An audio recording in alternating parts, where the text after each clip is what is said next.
సంవత్సరాల తరబడి ఎన్ని మందులు వాడినా మీ మోకాల నొప్పులు తగ్గట్లేదా? ప్రాణ పెయిన్ క్లినిక్ లో అత్యాధునిక చికిత్స.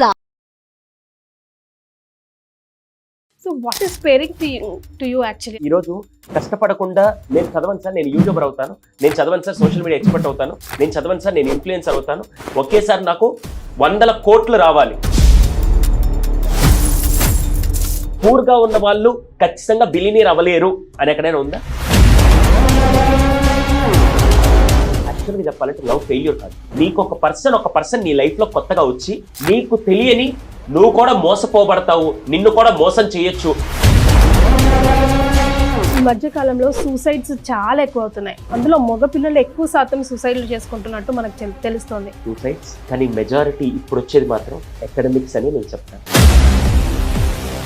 కంటికి పాపల 14-15 సంవత్సరాలు ఆ బిడ్డ కోసమే మాకంటూ ప్రపంచం లేదు, నా బిడ్డే నా ప్రపంచాన్ని బ్రతుకుతున్న అదే తల్లిదండ్రులు ఈ అకాడమిక్స్ వల్ల ఆ 15 ఏళ్ల కళ, ఆ పురిటి నొప్పులు అన్నీ తట్టుకొని ఆ బిడ్డ చనిపోతే ఆ తల్లిదండ్రులు ఎలా బతకాలి? అమ్మ కానీ, నాన్న కానీ, అక్క కానీ, తమ్ముడు కానీ, చెల్లె, బావ, బామ్మర్ది ఎవరు చచ్చిపోయినా కూడా ఈ బాధ త్వరగా తీరిపోతుంది. పేగు పంచుకు పుట్టిన బిడ్డ చనిపోతే ఈ కట్టె కాలేంత వరకు ఆ బాధ పోదురా, ఇంకా నువ్వు జీవితాంతం ఈ నరకం అనుభవించాల్సి. సైకలాజికల్ ఫ్యాక్ట్ చెప్తాను. ఒక ఇంట్లో ఎవరైనా ఆత్మహత్య చేసుకుంటే నెక్స్ట్ 3 జనరేషన్లో ఆ ప్రాబ్లం ఉంటుంది. ఆయన అసలు అందగాడే కానే కాదు, కానీ ఒక్కసారి స్టేజ్ మీదకి వెళ్ళి నిలబడితే ఒక్క చిరునవ్విస్తే పిల్లల గుండెల్లో చిరుసుకొని నిలిచిపోతారు. That is internal soul. ఈరోజు మనందరం పిల్లలకి డెవలప్ చేయాల్సింది ఏంటంటే, ఒక యాసిడ్ ఒంటి మీద పడినా, ఒక ఫైర్ అటాక్ అయితే స్కిన్ అంతా కాలిపోయి ఎలా ఉంటుందో ఆ పుట్టడం అంత అందకరంగా పుట్టింది. అసలు ఎంత సన్నగా ఉంటుందంటే మీరు బోన్స్ లెక్క పెట్టాలంటే స్కెల్టన్ దగ్గరికి వెళ్ళాల్సి వస్తుంది. దీన్ని చూస్తే మా పిల్లలు భయపడుతున్నారు. అసలు నువ్వు బతికి ఏం సాధిద్దాం అనుకున్నాం? మీ కీర్తి ఒక చీకటి రూమ్లో పడేసి ఒక చిన్న దీపం వెలిగిస్తే అమ్మయ్య అన్న సాటిస్ఫాక్షన్ వస్తుంది చూసారా? ఆ అమ్మయ్య సాటిస్ఫాక్షనే ఇవాళ నా గెస్ట్ మిస్టర్ సుధీర్ సాంద్ర గారు. నమస్తే సార్. నమస్తే అండి. Thank you so much for coming in. Thank you, it's my pleasure. Sir, to start with ఒక చిన్న స్నేక్ పిక్ మీ పర్సనల్ లైఫ్లో ఏం జరుగుతుంది, ఫ్యామిలీ మెంబర్స్ గురించి ఒకసారి. Yeah, it was going well అండి. వరల్డ్స్ ఫస్ట్ ప్యారలల్ స్కూల్ అని ప్రపంచంలో ఇప్పటిదాకా ఎవరు స్టార్ట్ చేయని స్కూల్ అనగానే మళ్ళీ మ్యాథ్స్, ఫిజిక్స్, కెమిస్ట్రీ ఇవన్నీ నేర్పిస్తారంటే అస్సలు నేర్పినండి. ఒక సైకాలజిస్ట్ గా పిల్లలకి చదువుతో పాటు ఏ స్కిల్స్ కావాలి, ఒక లీడర్షిప్ కానీ, ఒక పర్సనల్ ఇంటరాక్షన్ కానీ, ఒక పర్సనాలిటీ కానీ, క్యారెక్టర్ కానీ ఎలా బిల్ట్ అవ్వాలి, ఇవన్నీ కలిపి స్టార్ట్ చేసిన స్కూల్ ఇదే వరల్డ్స్ ఫస్ట్ ప్యారలల్ స్కూల్. ఇది ఫిజికల్ గా స్కూల్ ఎక్కడ ఉండదో ఆన్లైన్ లో ప్రపంచవ్యాప్తంగా ఇప్పుడు నాకు స్టూడెంట్స్ అందరూ ఉన్నారు. సో అది ఒక ఇనిషియేటివ్. అది పక్కన పెడితే when coming to personal family life, it was amazing. I'm blessed with a wonderful supporting wife I can say. So తను కాగ్నిజెంట్ లో వర్క్ చేస్తారు. అలాగే I'm blessed with 2 kids. To start with parenting, so what is pairing to you? ఒక simple dialogue చెప్పాలంటే ఇప్పుడు generation weakest generation అని చెప్తాను. అదేంటి sir weakest generation, luckiest generation అంటే? వీకెస్ట్ అని ఎందుకు అంటారని చెప్తాను. ఇంతకుముందు మనకి ఫుడ్ కావాలంటే ఖచ్చితంగా మనం వండుకొని తినాలి, లేకుంటే రెస్టారెంట్ దాకా వెళ్ళాలి, మనం హోటల్ దాకా వెళ్ళాలి. ఇంతకుముందు మనకి ఏదైనా ప్రొవిజన్స్ కావాలంటే మనమే షాప్ దాకా వెళ్ళాలి. మన జనరేషన్, దాని ముందు జనరేషన్ అందరు. ఇప్పుడు ఏదైనా సరే ఒక 10 minutes లోనే మన ఇంట్లో ఉండే విధంగా ఫుడ్ డెలివరీ కానీ, లేకుంటే ప్రొవిజన్స్ డెలివరీ కానీ, లేకుంటే ఈజీ యాక్సెస్ ఆఫ్ టికెట్స్ కానీ, అన్నీ కూడా అంత ఈజీ యాక్సెస్ అయ్యేసరికి ఎఫర్ట్స్ పెట్టకుండా, ఏ మాత్రం కష్టపడకుండా చాలా వీక్ అయిపోతున్న జనరేషన్. అందుకే వీకెస్ట్ జనరేషన్. అంటే మేము డెవలప్మెంట్ అనుకుంటున్నాం, ఇది అది డెవలప్మెంట్ అనడం కంటే ఈరోజు ప్రతి ఒక్క పిల్లలు కూడా ఎలా అయిపోయారంటే 4th క్లాస్ వాడు వచ్చేసి మా కౌన్సిలింగ్ లో, నేను చదవను సార్, నేను యూట్యూబర్ అవుతాను, నేను చదవను సార్, సోషల్ మీడియా ఎక్స్పర్ట్ అవుతాను, నేను చదవను సార్, నేను ఇన్ఫ్లుయెన్సర్ అవుతాను, ఒకేసారి నాకు 100 కోట్లు రావాలి. ఐడియాలజీ, విజన్ ఈస్ ఫెంటాస్టిక్, కానీ దాని పాత్వే మాత్రం చూడరు. సో అందుకే ఇది టెక్నాలజీ అప్డేట్ పరంగా మనం మాట్లాడితే it's a very good growth, నేను కాదనట్లేదు. కానీ దాన్ని యూటిలైజ్ చేసుకొని కరెక్ట్గా ఎలా డెవలప్ అవ్వాలని తెలియకుండా అది ఉంది కదా, నేను నెక్స్ట్ డే రేపు ఉదయానికల్లా మాస్టర్ అయిపోతాను, రేపు ఉదయానికల్లా నేను బిలియనీర్ అయిపోతానంటే it's not possible to everyone. Parenting workshops conduct చేయడం ఎందుకు చేస్తున్నారంటే because of the generation gap. అంటే మీకు సింపుల్ గా అందరికి అర్థం అవడానికి జనరేషన్ గ్యాప్ అంటే ఏంటంటే 1990s ఇది ఒక్కొక్క దేశంలో ఒకలాగా ఉంటుంది. నేను జనరల్ పర్స్పెక్టివ్ లో చెప్తున్నాను. మళ్ళీ జనరేషన్ X, Y ఇలా కేటగిరీస్ ఎలా చేశారు అంటే జనరల్ పర్స్పెక్టివ్ చెప్తాను. 1990, 80 ముందు పుట్టిన వాళ్ళందరినీ జనరేషన్ X అనుకున్నాం. 1990 నుంచి 2010 మధ్యలో పుట్టిన వాళ్ళని జనరేషన్ వై అనుకుంది. దాని తర్వాత పుట్టి ఇప్పుడు మన ఇంట్లో ఉండే అపర మేధావులందరూ జనరేషన్ జెడ్ అనుకుంటే, జనరేషన్ ఎక్స్ కి కొన్ని బేసిక్ క్వాలిటీస్ ఉన్నాయి. సంవత్సరం పొడుగునా చదవాలి, ఏ ఒక్కరిని మోసం చేయకూడదు, షార్ట్ కమ్ లో సక్సెస్ రాదు, కష్టపడితేనే ఫలితం వస్తుంది అని మీలో ఎంతమంది ఒప్పుకుంటారు? 1980s 1990s బిఫోర్ పుట్టిన వాళ్ళందరికీ ఇదే మైండ్ సెట్ ఉంది. సంవత్సరం పొడుగున చదవాలి, లేకపోతే కష్టపడితే నిధులు దక్కుతుంది అనే మైండ్ సెట్ ఉంది. ఎగ్జాక్ట్లీ. తర్వాత జనరేషన్ వై వచ్చేసరికి కొద్దిగా చేంజ్ వచ్చింది. సంవత్సరం పొడుగున చదవాలి, ఎందుక నెల చదివితే చాలదా, కష్టపడ్డమా, ఎందుకు అంత కష్టపడ్డా, ఏదైనా స్మార్ట్ వే ఉంటే చూద్దాం, ఈజీగా ఏదైనా వస్తుందా అనే విధంగా కొద్దిగా గ్యాప్ వచ్చింది, కొద్దిగా చేంజ్ అయింది. ఇప్పుడు జనరేషన్ జెడ్, మన ఇంట్లో ఉండే అపర మేధావులు ఉన్నారు కదా, వాళ్ళందరూ ఎలా అంటే సంవత్సరమా, నెల, ఎందుకు రేపు ఎగ్జామ్ అయితే ఈరోజు అయితే చాలదా, ఎందుకమ్మా వంటింట్లో అంత కష్టపడతావు, ఆ స్విగ్గీ జొమాటోలో ఆర్డర్ పెడితే 2 నిమిషాలు వచ్చేస్తుంది, ఎందుకు అంత కష్టపడతావు అనే విధంగా ఈజియెస్ట్ వేకి వెళ్ళేసరికి ఇప్పుడు ఒక జనరేషన్ ఎక్స్ పేరెంట్గా ఒక జనరేషన్ జెడ్ కిడ్ని పేరెంట్ చేయాలంటే వాళ్ళు ఫాస్ట్ ఫార్వర్డ్లో ఉన్నప్పుడు మనం పాత మోడల్ని తీసుకొని వచ్చి అలాగే పేరెంటింగ్ చేస్తారంటే చాలా ఎఫెక్ట్స్ వస్తున్నాయి. అందుకే ఇప్పుడు పేరెంటింగ్ అంటే ఆ మైండ్ సెట్కి తగ్గట్టుగా, ఆ పిల్లల యొక్క బిహేవియర్కి తగ్గట్టుగా, ఆ పిల్లల యొక్క థాట్ ప్రాసెస్ తగ్గట్టుగా ఒక పేరెంట్ ఎలా కనెక్ట్ అయితే బాగుంటుంది. మనల్ని మార్చుకోవడం కాదు, వాళ్ళ దారిలోకి వెళ్ళి ఎలా వాళ్ళకి మనం నేర్పించాలనుకునే విలువలు ఎలా నర్చర్ చేస్తే బాగుంటుందని చెప్పడమే పేరెంటింగ్. ఇప్పుడు ఒక పిల్లాడికి అరే తిన్న తర్వాత ఆ ప్లేట్ తీసి ఇంట్లో పెట్టరా, ఎన్నిసార్లు చెప్పాలి, అక్కడే పెట్టేసి వెళ్ళిపోతావు, ప్రతిసారి అమ్మ తీయాలా? ఇంతకుముందు నాన్న చెప్తే పిల్లలు చేసేవాళ్ళు, ఇప్పుడు చెప్తే చేయరు, వాళ్ళు ఆడ పెట్టుంటారు.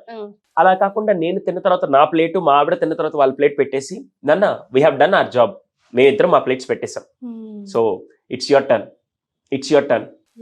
Simple gesture. ఇంకా దానికి మనం లెక్చర్ లాగా నువ్వు ఇంకా నేర్చుకోలేదని చెప్తుంటే వాడు ఇంకా స్టార్ట్ చేసిందా, ఆర్కెస్ట్రా స్టార్ట్ చేసిందా, ఓకే కానీ అని చెప్పి అక్కడ డిస్కనెక్ట్ అయిపోతుంది. నాకు నేనే కనిపిస్తున్నాను సార్. ఇంతకు ముందు రోజుల్లో 100 మంది పిల్లల్లో ఒక 5-6 దగ్గర హైపర్ యాక్టివ్ ఎనర్జీ ఉండేది, మిగతా వాళ్ళందరూ కామ్ గా ఉండేవాళ్ళు. ఇప్పుడు ఆ పర్సెంటేజ్ రివర్స్ అయింది. ఇప్పుడు 100 మందిలో 90 మంది పిల్లలు సూపర్ యాక్టివ్ లో ఉంటారు. వాళ్ళకి ఏంటంటే ట్రాన్స్ఫార్మర్ లాగా ఎప్పుడు పరిగెడుతూ ఉండాలి, ఎప్పుడు అసలు ఒక చోట కూర్చోబెడితే ఉండే బ్యాచే కాదు. అది ఇప్పుడు ప్రెసెంట్ తల్లులకి బాగా తెలుసు ఆ విషయం. వాళ్ళు ఎలా అంటే వాళ్ళకి ఏదో ఒకటి ఎనర్జీ డ్రైన్ అయిన విధంగా వాళ్ళ వెనకాల ఎవరో ఒకరు రావాలి, వాళ్ళతో పాటు ఎవరో ఒకరు ఉండాలి, వాళ్ళు మానిటర్ చేస్తూ ఉండాలి. ఒక్క క్షణం వాళ్ళని మానిటర్ కరెక్ట్ గా చేయలేదు అనుకోండి, వాడి లోపల ఏదో ఒకటి తగలబెట్టేసి వచ్చేస్తుంటారు. ఇప్పుడు ఏమైందంటే అమ్మా నాన్న ఇద్దరు వర్క్ చేయాల్సిన పొజిషన్ వచ్చింది. అట్ ద సేమ్ టైం ఇద్దరు పిల్లలు ఉంటే ఆ ఇద్దరు పిల్లల ఎనర్జీని మెయింటైన్ చేయడానికి వీళ్ళ దగ్గర ఎనర్జీ ఉండట్లేదు. అది తప్ప రైట్ అనే పాయింట్ మెజర్ చేయడం కంటే ఇప్పుడు దాన్ని ఎలా పైప్ లైన్ చేసుకుని ఎలా చేయాలనే ఆస్పెక్ట్ లో ఉండాలి తప్ప, ఇప్పుడు ఓల్డ్ జనరేషన్ ఎవరు కూర్చున్న వాళ్ళు వచ్చి ఏందమ్మా ఇది కూడా చేసుకోలేమని తక్కువ చేసి చూస్తున్నప్పుడు ఇంకా ఈ పేరెంట్స్ కి భయంకరమైన కోపం వస్తుంటుంది. సారీ, ఎవరైతే ఇప్పుడు చిన్న అంటే ఇప్పుడు పేరెంట్స్ గా జర్నీ స్టార్ట్ చేశారో వాళ్ళందరూ అమ్మా నువ్వు చెప్పావులే మాకు అది వేరు ఇది వేరు, ఇప్పుడు వీళ్ళని హ్యాండిల్ చేసి చూద్దాం అనే విధంగా వీళ్ళు ఫ్రస్ట్రేట్ అయి చెప్తున్నారు. ఖచ్చితంగా అదైతే గ్యాప్ ఉంది ma'am. So I'm unfit to society బాబా చాలా కామన్ గా వినిపిస్తుంది. అసలు what do you think is unfit to society? ఒక పర్సన్ ఎప్పుడు అన్ఫిట్ అవుతాడు? ఇంతకు ముందు సోషల్ మీడియా ప్రెజెన్స్ లేనప్పుడు నా లైఫ్ మహా అయితే ఈ సరౌండింగ్ వరకు, నా ఏరియా వరకు ఉండే వాళ్ళతో నా కనెక్షన్ ఉండేది కాబట్టి వాళ్ళతో నేను పోల్చుకున్నా, వాళ్ళతో కంపేర్ చేసుకున్నా, వాళ్ళతో పోటీ పడాలనుకున్నా ఓకే నాకు సాటిస్ఫాక్షన్ ఉండి నేను కొంతవరకే చేస్తున్నాను. కానీ ఈ మధ్య ఏమైందంటే ఈ సోషల్ మీడియా డిఫరెంట్ ఎఫెక్ట్ వల్ల ప్రతి దానికి ప్రోస్ అండ్ కాన్స్ ఎలా ఉంటాయో ఈ సోషల్ మీడియా కూడా ప్రోస్ అండ్ కాన్స్ లో మాట్లాడితే పాజిటివ్, ఈరోజు ఇంతమంది మనం ఈరోజు స్టూడియోలో ఇక్కడ కూర్చొని ఉంటే ఇంతమంది యూట్యూబ్ ద్వారానో ఫేస్బుక్ ద్వారానో ఇన్స్టాగ్రామ్ ద్వారా ఈ వీడియో చూస్తున్నారంటే it's a positive thing, right? అలాగే నెగటివ్స్ మాట్లాడుకుంటే ఈ రోజు ఒక 7th క్లాస్ కిడ్ ఇంట్లో కూర్చొని ఎవడో ఎక్కడో 7th క్లాస్ కిడ్ ఒకడు నేను యూట్యూబ్ ద్వారా ఒక ₹1,00,000 సంపాదించాను ఈ నెలకని పెట్టంగానే వాడికి ఎలా ఉంటుంది, ఒరే వాడు యూట్యూబ్ ద్వారా సంపాదిస్తున్నాడు, నేనేమో రోజు స్కూల్కి వెళ్ళి ఇంత బ్యాగ్ మోసుకొని ఇంత పుస్తకాలు చదివి ఏం చేయలేకపోతున్నా అని చెప్పి ఫస్ట్ వాడు ఒక ప్రాబ్లం ఫేస్ చేస్తాడు. సెకండ్, ఎవరో 8th క్లాస్ పిల్లాడు నేరుగా హిమాలయస్ దగ్గర లేకుంటే ప్యారిస్ లో ఐఫిల్ టవర్ దగ్గర ఫోటో తీసుకొని పెట్టంగానే ఇన్స్టాగ్రామ్ లో వీడియో చూడంగానే ఒరే 8th క్లాస్ పిల్లాడు వెళ్ళాడు, మా నాన్న నన్ను తీసుకెళ్ళాడు, నేను దేని అంటే నా వల్ల కాదేమో, నేను వెళ్ళలేనేమో అని చెప్పి అలా ఫోమో అని చెప్పి అంటాం. అంటే వాళ్ళని వాళ్ళు ప్రెజెన్స్ చేసుకునే విషయంలో ఈ ఎఫెక్ట్స్ వల్ల నేను అంత రీచ్కి వెళ్ళలేను, నా వల్ల కాదేమో, నేను వేస్ట్ ఏమో, నేను పనికిరానేమో, నేను సాధించలేనేమో అని చెప్పి వాళ్ళని వాళ్ళు ఐసోలేట్ చేసుకునే దానికి కారణం ఈ ఎఫెక్ట్ మొత్తం. ఎప్పుడైతే వాడు రియాలిటీలోకి వస్తాడో ఈ ప్రాబ్లం ఉండదు. వాడు ఫిక్షనరీ వరల్డ్ లో వాడు ఇమాజినరీ వరల్డ్ లో ఎప్పుడైతే ఉంటూ అవే పర్ఫెక్ట్, వాళ్ళు అంత సాధించారు నేను చేయలేనేమో అని చెప్పి అలా అనుకున్నప్పుడే ఈ ప్రాబ్లం, ఈ థాట్ స్టార్ట్ అవుతుంది. So what next we have to do? For that first రియాలిటీలోకి రావాలి. మ్యామ్, పూర్గా ఉన్న వాళ్ళు ఖచ్చితంగా బిలినీర్ అవ్వలేరు అని ఎక్కడైనా ఉందా? ఖచ్చితంగా అవుతారు, కానీ it will take time. First వీళ్ళు చేయాల్సింది ఫస్ట్ టైం పడుతుంది. నేను అనుకున్న గోల్ ఏంటి? For example, if I want to become IAS, రేపు ఉదయానికి నేను ఐఏఎస్ అవ్వలేదు. నా ఏజ్ ఇంత రావాలి, మినిమం గ్రాడ్యుయేషన్ ఉండాలి, దాని తర్వాత నేను ఎంట్రన్స్ రాయాలి, 2 ఎంట్రన్స్ క్వాలిఫై అయిన తర్వాత నేను నెక్స్ట్ స్టెప్ ఇంటర్వ్యూకి వెళ్ళిన తర్వాత అక్కడ నా పర్ఫార్మెన్స్ బాగుంటే నాకు వస్తుంది. This is process. కానీ ఇమాజినరీ వాటిలో రేపటికి నేను యూట్యూబర్ అయిపోతా, రేపటి రోజు ఇన్ఫ్లుయెన్సర్ అయిపోతా, రేపటికి నేను 10 million సంపాదించాలంటే దానికి కూడా ఒక హైరార్కీ, ఒక ప్రాసెస్, ఒక కష్టం, ఒక టైం అన్నీ ఉంటాయి. కానీ ఇప్పుడు వీళ్ళకి ఏంటంటే అసలు కష్టం అనే మాట వీళ్ళకి వినడానికి, వీళ్ళు వినిపించుకోవడానికి రెడీగా లేరు. అంటే ఎదుటి వాళ్ళని హార్డ్ వర్క్ అంటే వీళ్ళకి ఇంకా మారరా, ఈ జనరేషన్ ఇంతేనా అన్నట్టుగా చూస్తున్నారు. యాక్చువల్ గా వీళ్ళకి హార్డ్ వర్క్, స్మార్ట్ వర్క్ లేదా ఈ రెండింటికి డిఫరెన్స్ తెలియక ఈ ప్రాబ్లం ఫేస్ చేస్తున్నారు.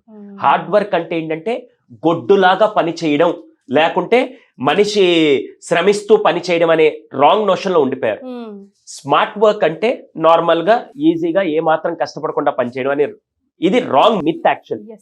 హార్డ్ వర్క్ అంటే, ఇప్పుడు నేను ఒక విషయం చెప్తాను. ఒకవేళ నేను ఒక స్టార్ట్అప్ స్టార్ట్ చేసినప్పుడు ఎంత నేను స్మార్ట్ గా స్టార్ట్అప్ స్టార్ట్ చేసినా కూడా దాన్ని దాన్ని నిలబెట్టాలన్నా నేను ఖచ్చితంగా కొన్ని రోజులు అక్కడ నా ఫిజికల్ ప్రెసెన్స్ అవ్వచ్చు, అక్కడ నా ఐడియాలజీ అవ్వచ్చు, అక్కడ నేను మీటింగ్స్ అవ్వచ్చు, అక్కడ పీపుల్తో కనెక్ట్ అవ్వచ్చు, ఇదంతా ఖచ్చితంగా కొద్దిగా ఎఫెక్టివ్గా ఎఫర్ట్స్ పెట్టడాన్ని హార్డ్ వర్క్ అంటారు. వీళ్ళు ఇంకా హార్డ్ వర్క్ అంటే రిక్షా దొక్కడం, స్మార్ట్ వర్క్ అంటే ఆటో వేసుకొని వెళ్ళడం అని చెప్పే రాంగ్ నోషన్ లో ఉన్నారు. కానీ ఎక్కడైనా నీ గ్రోత్ రావాలంటే you need to invest some more time, which is nothing but hard work. Failure and success కి అబ్రివేషన్స్ ఉన్నాయా ఈ కాలంలో? ఉన్నాయండి. What is that? ఇక్కడ ఫెయిల్యూర్ అండ్ సక్సెస్ అనే దానికంటే లెర్నింగ్ అండ్ సక్సెస్ అని నేను అంటాను. ఎప్పుడు నేను స్ట్రాంగ్ గా నమ్మేది అసలు యాక్చువల్ గా ఫెయిల్యూర్ అనేది ఎగ్జిస్టే కాదు మ్యామ్. ఒకవేళ ఫెయిల్యూర్ అనేది తీసుకుంటే మాత్రం ఎలా, ఇప్పుడు ఒక 4 రన్నింగ్ రేస్ పెట్టాం మ్యామ్. 4 రన్నింగ్ రేస్ పెడితే ఫస్ట్ పర్సన్ ఎఫెక్టివ్ గా పరిగెట్టాడు, సెకండ్, థర్డ్, ఫోర్త్ పర్సన్ అసలు పరిగెట్టలేకపోయారు, వాళ్ళు ఓడిపోయారు అనే ట్యాగ్ వేసుకొని అక్కడ కూర్చొని ఉంటారు. నేను ఓడిపోయాను కదా ఇంకెందుకని చెప్పి వదిలేస్తే ఇంకా జీవితాంతం వాళ్ళు ఫస్ట్ పొజిషన్ కి మాత్రం రాలేదు. ఇక్కడ ఏం చేయాలి? అరే నేను సెకండ్ వచ్చాను, మేబీ అతని కంటే నేను 1 minute లేట్ గా పరిగెట్టాను, నెక్స్ట్ టైం ఏదైతే నేను సెకండ్ పొజిషన్ కి వచ్చాను దాన్ని ఫస్ట్ పొజిషన్ లోకి రావాలంటే ఏం చేయాలి? ఈ 1 minute కవర్ చేయాలి. ఈ 1 minute కవర్ చేయాలంటే నెక్స్ట్ 1 month నేను ప్రాక్టీస్ చేస్తే 1 minute నేను కవర్ చేయగలుగుతాను. ఇప్పుడు అది ఫెయిల్యూర్ అనుకొని ఇంకా నా వల్ల కాలేదు అనుకుంటే డెఫినెట్ గా వాడికి జీవితాంతం ఆ పొజిషన్ ని దాటి రాలేడు. ఆ థాట్ ఫెయిల్యూర్, కానీ ఆ రోజు ఫెయిల్యూర్ కాదు. అందుకే చాలా మంది సైకాలజిస్టులు, చాలా మంది పీపుల్, బిజినెస్ కోచెస్ అందరు చెప్పేది అంటే అసలు ఫెయిల్యూర్ అనే టర్మ్ మానేసి అక్కడి నుంచి ఏం నేర్చుకున్నాం? Love failure, love failure, love failure అని తగలబెడుతుంటారు కదా. యాక్చువల్ గా చెప్పాలంటే లవ్ ఫెయిల్యూర్ కాదు. నీకు ఒక పర్సన్ నీ లైఫ్ లో కొత్తగా వచ్చి నీకు తెలియని నువ్వు కూడా మోసపోబడతావు, నిన్ను కూడా మోసం చేయొచ్చు, అరే బిడ్డ నువ్వు అమాయకుడువో లేకుంటే నువ్వు జీవితాన్ని నాశనం చేస్తావని ఒక పర్సన్ నీకు వచ్చి నేర్పిస్తాడు. ఒక పార్ట్నర్ నీ లైఫ్ లోకి వచ్చినా నేర్పిస్తాడు, ఒక ఫ్రెండ్ నీ లైఫ్ లోకి వచ్చినా నేర్పిస్తాడు. ఫ్రెండ్షిప్ ఫెయిల్యూర్ అనో లవ్ ఫెయిల్యూర్ అనో ఈ పదాలు ఉండడం కాదు. అక్కడ లవ్ ఎందుకో మీ ఇద్దరి మధ్య కనెక్ట్ అవ్వలేదు, అక్కడి నుంచి నువ్వే నేర్చుకున్నావు.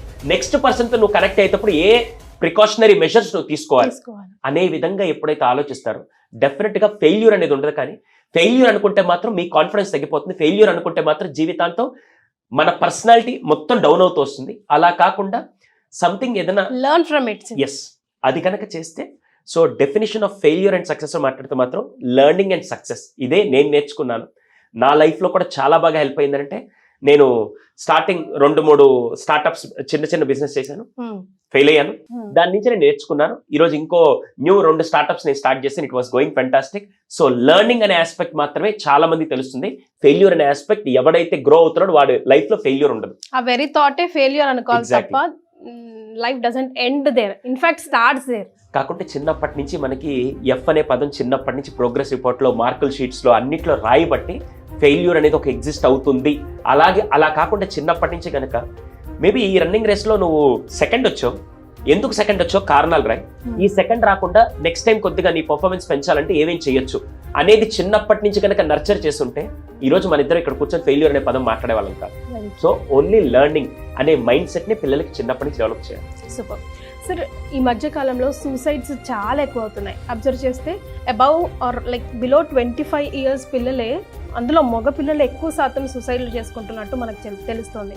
నా చుట్టుపక్కల చూసుకుంటేనే 3 tendencies చూసాను సార్. అది సెకండ్ మామ్, 2-3 కేసులు కూడా సెకండ్ మామ్. అంటే ఒక అమ్మ జస్ట్ కంటేనే అమ్మ అవుతుందా, అదర్వైజ్ అమ్మ కాలేదా అనే డౌట్ నాకే వచ్చింది.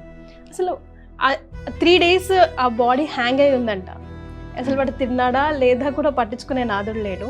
డాడ్ ఉన్నాడు, మరి డాడ్ కూడా ఏమనుకుంటున్నాడు, హీస్ నాట్ లైక్ అక్కడే అర్థమైపోతుంది కదా, not taking care of him అని. ఇక్కడ లోపిస్తుంది అమ్మతనం అనిపిస్తుంది సార్. ఇక్కడ ప్రాబ్లం ఏంటంటే ఫస్ట్ పిల్లలకి ఏదైనా మీరు వస్తువు దగ్గర నుంచి ఏదైనా వ్యక్తి అయినా సరే మీరు నార్మల్గా ఇచ్చే ముందు ఫస్ట్ వాళ్ళ మైండ్ని ట్యూన్ చేయలేదనుకోండి, అది ఖచ్చితంగా మీరు ప్రాబ్లం ఫేస్ చేస్తారు, ఖచ్చితంగా ప్రాబ్లం ఫేస్ చేస్తారు.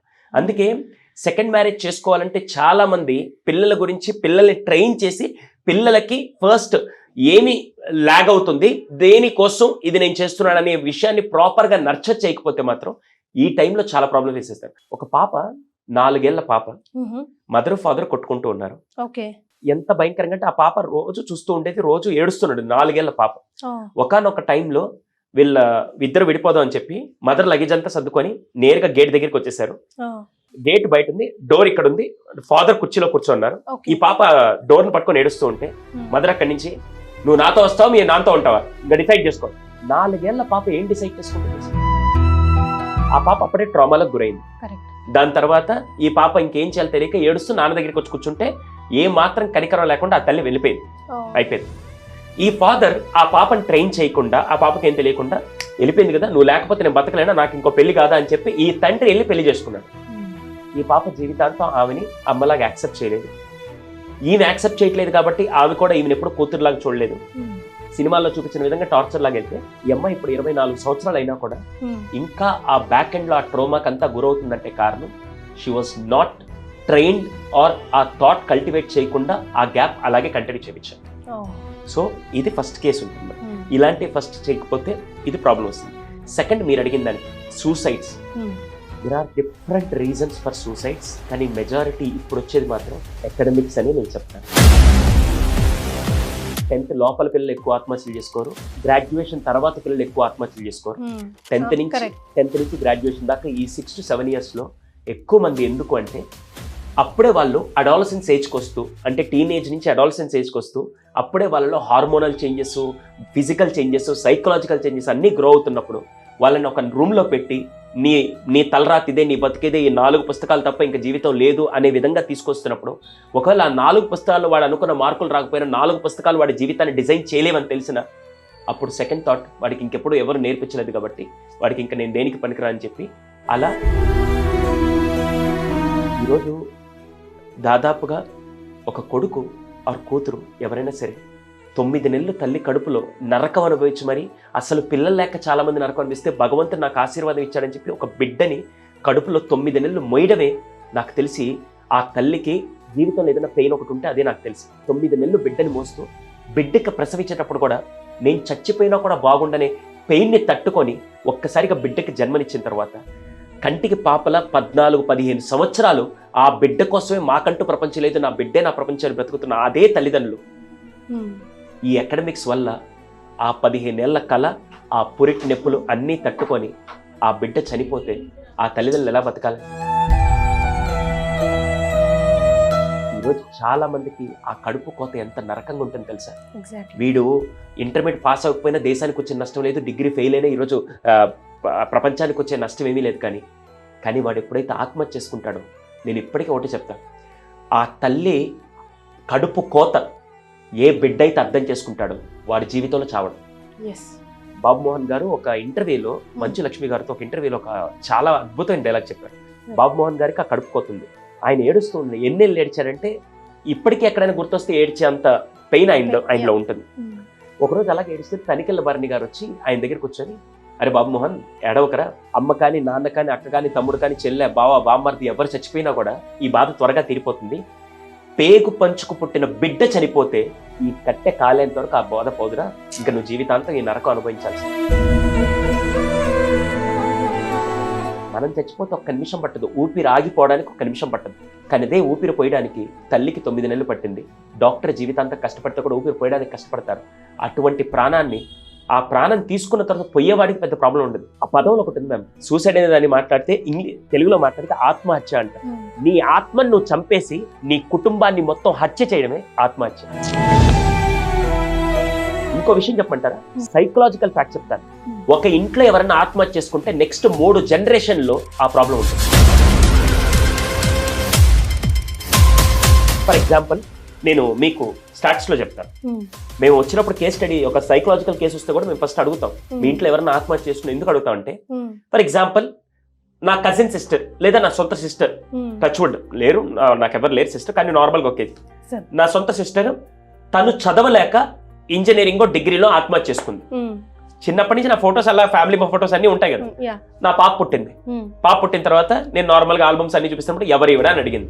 నేనేం చెప్పాలి, మీ అత్తరా అని చెప్పంటే, ఏది అత్త అంటే, లేదు ఆత్మహత్య చేసుకుంది. దేనికండి, అమ్మాయి చదవలేక కొద్దిగా ప్రెషర్ వల్ల ఆత్మహత్య చేసుకుంది, లవ్ ఫెయిల్యూర్ అయింది, లేకుంటే ఇలాంటివన్నీ సో కాల్డ్ రీజన్స్ చెప్పాను అనుకోండి.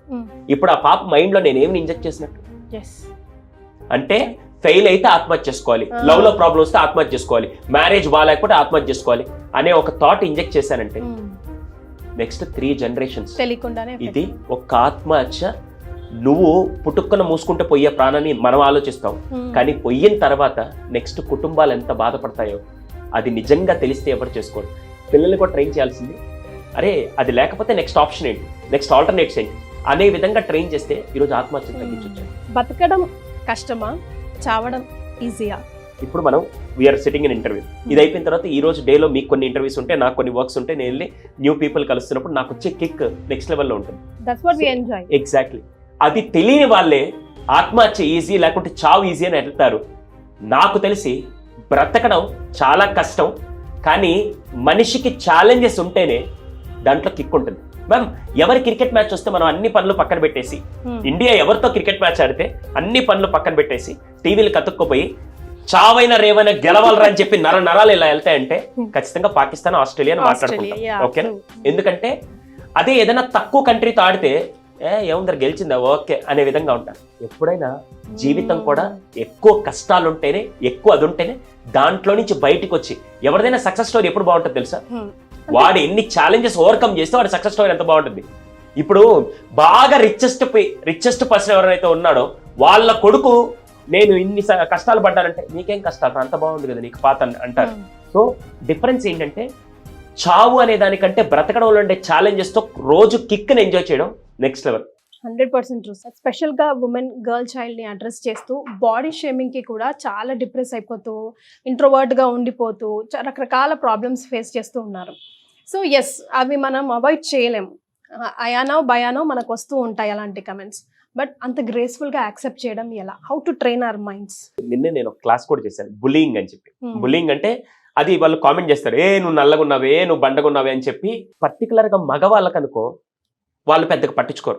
సీరియస్ చెప్తున్నా, మగపిల్లలు అరే నువ్వు నల్లగున్నా ఉన్నా వాడు పెద్దగా ఫరకేం పడదు. అమ్మాయిలకి చిన్నప్పటి నుంచి బ్యూటిఫై చేసింది ఏంటంటే, అమ్మాయి అందంగా ఉండాలి. అమ్మాయి అందంగా ఉండాలనే దాంట్లో లావుగా ఉండకూడదు, అమ్మాయి అందంగా ఉండాలనే దాంట్లో పొట్టిగా ఉండకూడదు, అమ్మాయి అందంగా ఉండాలనే దాంట్లో హెయిర్ ఎక్కువగా తక్కువ ఉండకూడదు, ఎక్కువ ఉండాలి. ఇలా డిఫరెంట్ డెఫినేషన్స్ వల్ల అది ప్రాబ్లం వస్తుంది. అలాంటప్పుడు చిన్నప్పుడే, హే తల్లి నువ్వెంత బ్లెస్ తెలుసా, అందరికి లాంగ్ హెయిర్ ఉంటే నీకు షార్ట్ హెయిర్, అందులో నీకు మోడల్ నువ్వు డిజైన్ చేసుకునే దానికి నువ్వు ఇంకో బేబీ కట్ లాగా చాలా బాగా చేసుకోవచ్చు అని చెప్పి చిన్నప్పటి నుంచి what she is blessed with అనేది కనుక మనం ట్రైన్ చేయగలిగితే, పిల్లలకి చిన్నప్పటి నుంచి ఎక్స్టర్నల్ వల్ల మనకి రెస్పెక్ట్ వస్తే బాగుంటుందా, ఇంటర్నల్ వల్ల రెస్పెక్ట్ వస్తే బాగుంటుందా అనేది కూడా ముఖ్యంగా ట్రైన్ చేయాలి. ఎక్స్టర్నల్ వల్ల ఏంటంటే, ఈరోజు అబ్దుల్ కలాం గారిని మనం ఎక్స్టర్నల్ వల్ల రెస్పెక్ట్ ఇస్తున్నాం, ఇంటర్నల్ వల్ల రెస్పెక్ట్ ఇస్తున్నాం. 100% ఇంటర్నల్. ఆయన చూడ్డానికి పొట్టిగా ఉంటారు, ఆయన చూడ్డానికి జుట్టు డిఫరెంట్ గా ఉంటుంది, ఆయన అసలు అందగాడే కానే కాదు. కానీ ఒక్కసారి స్టేజ్ మీదకి వెళ్ళి నిలబడితే, ఒక్క చిరునవ్విస్తే పిల్లల గుండెల్లో చిరుస్పని నిలిచిపోతారు. That is internal soul. ఈ ఎక్స్టర్నల్ కంటే ఇంటర్నల్ బ్యూటీతో ఎంత బాగా నువ్వు అందరి దగ్గర నుంచి అప్రిషియేషన్ తెచ్చుకోవచ్చు. అదే విధంగా చిన్నప్పటి నుంచి కనుక అందులో ఆడపిల్లలకి నేర్పగలిగితే, ఈ మొదనస్ట్ బ్యూటీ టిప్స్, ఈ మొదనస్ట్ బ్యూటీ టెక్నిక్స్ ఇవన్నీ కూడా వాళ్ళకి ఏమి ఇబ్బంది రావు. దీనికి బెస్ట్ ఎగ్జాంపుల్ ఎవరంటే లిజీ అని ఒక అమ్మాయి ఉంది మ్యామ్. లిజీ అసలు నా ఇన్స్పిరేషన్, నాకు కొంతమంది ఉమెన్ లో నేను హైయెస్ట్ గా ఇచ్చే రెస్పెక్ట్ ఈవిడకి ఇస్తాను. లిజీ అనే పర్సన్, ఆమె పుట్టడమే అందవికారంగా పుట్టింది. పుట్టడమే అందవికారంగా అంటే ఒక యాసిడ్ ఒంటి మీద పడినా, ఒక ఫైర్ అటాక్ అయితే స్కిన్ అంతా కాలిపోయి ఎలా ఉంటుందో ఆమె పుట్టడం అంత అందవికారంగా పుట్టింది. ఆమె ఇప్పటికీ ఇక్కడ నిల్చుంటే ఫ్యాన్ వేస్తే కిలోమీటర్ దూరం వెళ్ళిపోద్ది. ఆమె వెయిట్ వచ్చి పుట్టినప్పుడు 800 గ్రాములు, ఇప్పుడు ఒక 27-23 కేజీస్ ఉంటుంది. ఆమె వయసు 30 సంవత్సరాలు. అసలు ఎంత సన్నగా ఉంటుందంటే మీరు బోన్స్ లెక్క పెట్టాలంటే స్కెల్టన్ దగ్గరికి వెళ్ళాల్సి వస్తుంది. ఆమె చూస్తే మీరు లెక్క పెట్టుకోవచ్చు. బాడీ అంతా జీరో ఫ్యాట్. జీరో ఫ్యాట్ అంటే ఇప్పుడు హీరోయిన్ ఉండే జీరో ఫ్యాట్ కాదు. అసలు జీరో ఫ్యాట్ అంటే ఎంత తిన్నా ఆమెకి ఫ్యాట్ పట్టదు. ప్రతి 15 నిమిషాలు సెషన్. ఇప్పుడు చెప్పండి, ఇప్పటికే అమ్మాయి ఫోటో మీరు ఎవరన్నా కొట్టి చూడాలంటే LIZZIE అని తీసుకెళ్లి యూట్యూబ్ లో కొట్టండి. ఆ ఫేస్ చూస్తే ఇప్పుడే మీకు భయం వేస్తుంది. హానెస్ట్గా చెప్తాం, భయం వేస్తుంది. కానీ షీఈస్ ద ఇన్ఫ్లుయెన్సర్. ఆవిడ నమ్మింది, ఆవిడ ఇన్ఫ్లుయెన్స్ చేసింది కూడా ఏంటంటే external beauty is a blessing, internal beauty is your true blessing. To all the women's out there 5 important tips ఇవ్వాలనుకుంటే టు దేర్ మెంటల్ స్ట్రాంగ్నెస్ ఏం చెప్తారు? చాలా మంది ఉమెన్ ప్రాబ్లం ఎక్కడ ఫేస్ చేస్తారంటే ఎక్స్పెక్టేషన్స్ మ్యామ్. కానీ అదే జీవితాల్లో అదే ఎక్స్పెక్టేషన్స్ ఫుల్ఫిల్ అవ్వక కూడా చాలా మంది ప్రాబ్లం ఫేస్ చేస్తూ ఉంటారు. ఫస్ట్ మీరు ఎలా ఉన్నా, మీరు ఎంత కష్టపడి ఏం చేస్తున్నారో first accept yourself, what you are, who you are. అదొక్కటి కనుక మేబీ వాళ్ళందరూ బాగా చేసుకుని నేనేమో వంటింటికి ఉందేలాగా ఉండిపోయాను, మేబీ వాళ్ళందరూ బాగున్నారు, నేను ఈరోజు పిల్లల కోసం ఇవన్నీ త్యాగం చేసేలా ఉండిపోయానని చెప్పి రెగ్రెట్ ఫీల్ అవుతూ మాత్రం ఉండకండి. ఆ రోజు పిల్లల కోసం మీరు కెరీర్ వదిలేస్తున్నారు, అది ప్రపంచం మొత్తానికి తెలియదు. పిల్లలే నా ప్రపంచం, అలాంటప్పుడు ఆ ప్రపంచం కోసం నా ప్రపంచాన్ని వదులుకోవడం తప్పు కాదని చెప్పి ఆ రోజు అదే తల్లిగా మీరు తీసుకున్న నిర్ణయం ఈ రోజు మీ పిల్లలు బంగారు భవిష్యత్తుకి పక్కింటి వాళ్ళందరూ వచ్చి అరే మీ అమ్మ ఏం చేయట్లేదో వంటింట్లో ఉందని చెప్పి అందరూ అంటూ ఉన్నా, కానీ మీరు ఉండడానికి కారణం ఆ రోజు మీరు తీసుకున్న నిర్ణయం వల్ల పిల్లలు ఈ రోజు బంగారు భవిష్యత్తుకి వెళ్ళారని చెప్పి అది మీకు మాత్రమే తెలుస్తుంది. వాళ్ళనే విషయంలో మాత్రం మీరు మెంటల్ గా వీక్ మాత్రం అవ్వద్దు. First point. Second, most important, రేపు మీరు అందరినీ ప్రేమించినంత మాత్రాన మిమ్మల్ని అదే విధంగా మళ్ళీ లవ్ చేస్తారు, అదే విధంగా మళ్ళీ రిఫ్లెక్ట్ అవుతే బాగుంటుంది అనే విధంగా మాత్రం ఆలోచించకండి. ఇవ్వడం వరకే అనే విధంగా ది బెస్ట్ ఇవ్వండి. థర్డ్, ఏడవండి. ఎస్, ఇది మగవాళ్ళకి ఆడవాళ్ళకి ఇద్దరికి చెప్తాను. ఏడవడం చాలా ఉత్తమమైన పని. అలా రోజు కూర్చొని నాకు డ్యూటీ ఇచ్చారని చెప్పి అలా ఏడవడం అని కాదు.